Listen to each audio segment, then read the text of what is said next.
It's so peaceful here right now, the way it's snowing.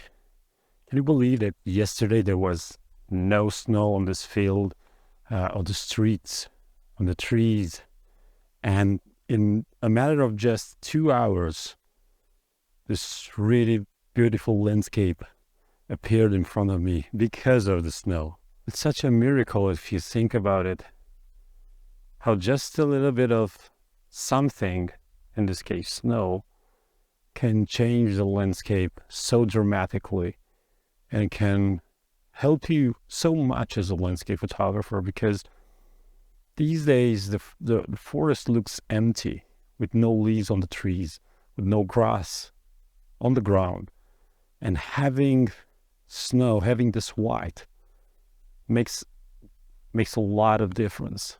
In the first photo, I went for this feeling of a panoramic look, and I really liked the snow, how it was falling. So I wanted to freeze the motion of the snowflakes, and in order to do that I needed to have a really short exposure time, and I ended up with ISO 1000 f8 and 1000th of a second, just to make sure that every snowflake is frozen in time. Now, in a situation like this, what you need to be careful is exposure, not to underexpose or not to overexpose, and also your focus can be messed up by the snowflakes, and by accident you can focus on a snowflake and the rest of the scenery is out of focus. So these are the three main things that you have to be aware of. Now, I also found a really beautiful patch of trees over here that look almost like an island.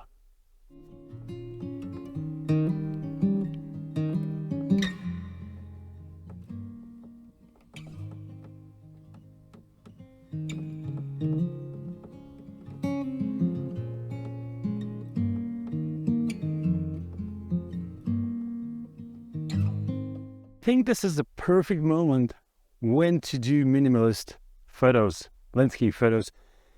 The snow helps a lot.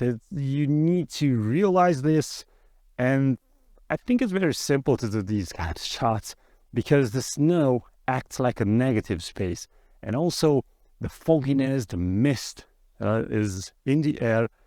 It also acts like a negative space.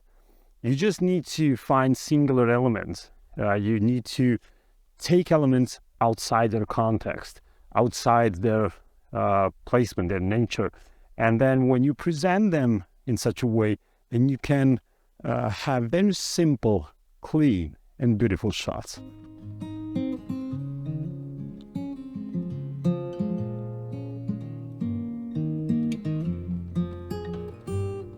It feels so unreal with all this white around me. Like I keep thinking about how it was this morning. It's incredible how nature can change in just a matter of hours.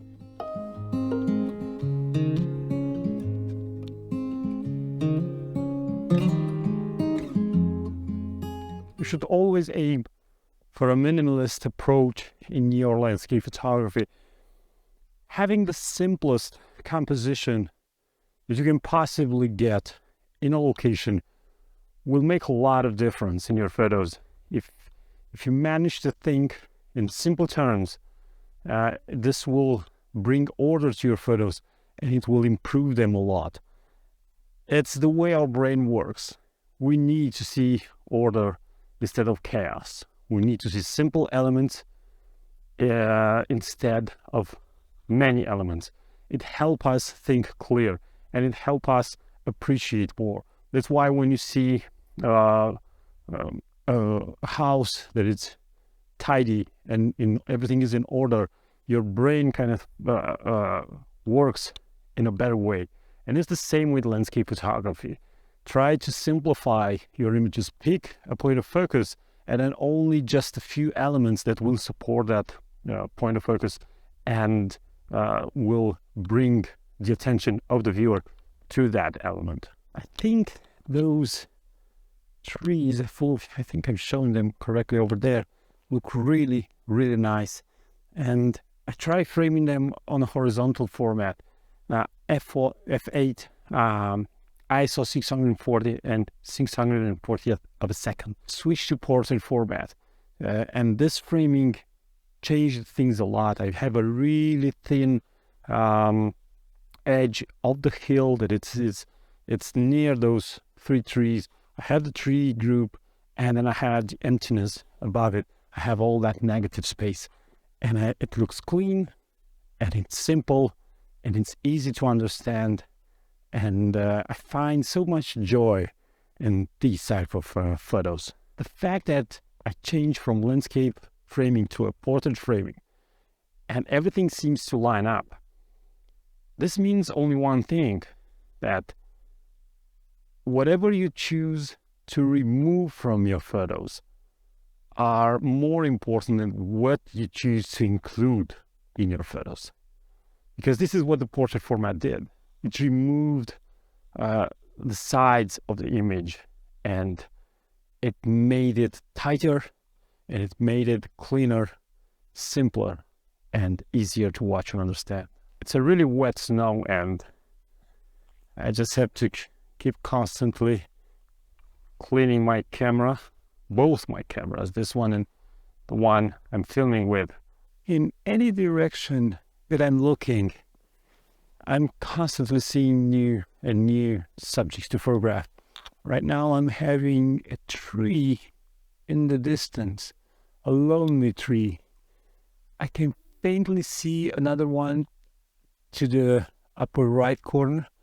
I don't know how it will turn out in the final image, but this tree, I'm going to frame it in the center of the image, in the lower part, and have the upper part as a negative space. That tree looks really, really well. The only setting that is changed right now is the exposure time, which is 800th of a second, because in this situation, the contrast is really low. So I need to be careful with the exposure, because when you increase the ISO and you have low contrast, you need to nail the exposure perfectly, because you will, in post, you will need to bring back more detail and more contrast, and this will increase the noise dramatically. And if you don't have the perfect exposure and you need to crank up the shadows, then level of noise is going to be incredible. So extra careful in the exposure settings.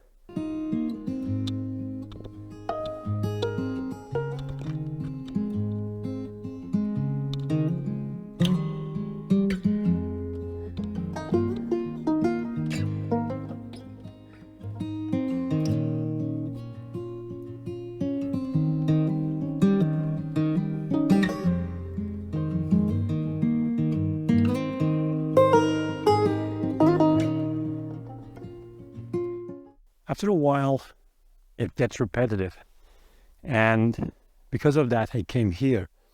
It changed a little bit the way I'm photographing. It's just like when you're smelling perfumes, and between them you're smelling beans of coffee to reset yourself, to reset your smell. The same thing is happening with photography. I kept doing these minimalist shots, but at some point I need to take a break from these kind of shots and take something more intimate, like this one over here, when I came really close to these trees. It's a little swamp over here. I can see a little bit of green. There's a kind of like a wave going through between the trees, and I'm having an interesting framing. The settings have changed a little bit. 400th of a second f8, ISO 640. Because of that, I also activated my stabilizer on the lens, and I managed to photograph my hand because I wanted to stay really low. Yeah, I could have done it with the tripod, but it was easier to do it by hand. So sometimes you need the freedom of movement and freedom of to think things or to take photos on the go. Now there's another patch of trees just to my left as I'm looking in that direction, I want to see what I can find over there also.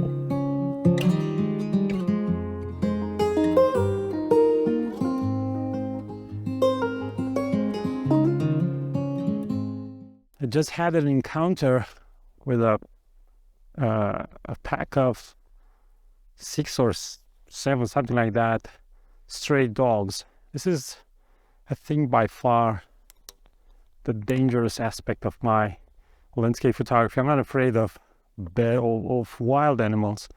I'm afraid of these stray dogs. They can be very violent. They weren't that good in what they were doing because I managed to scare them off. I have some pepper spray with me, but they went into the forest where I wanted to go.